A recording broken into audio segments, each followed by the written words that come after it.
cosa? Bueno, después escribilo, después me lo decís. Y entonces...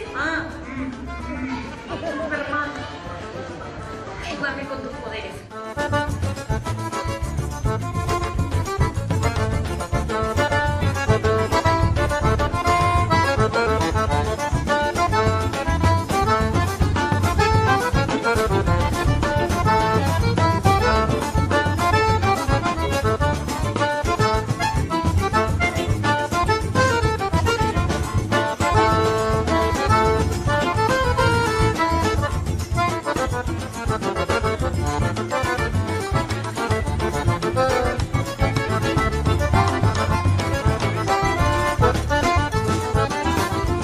Arrocha, compadre!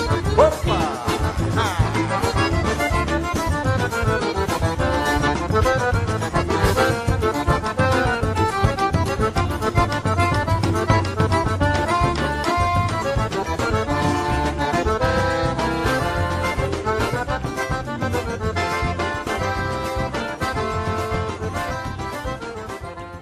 Se llama Laboratorio Mágico y el público me está esperando, me tengo que ir.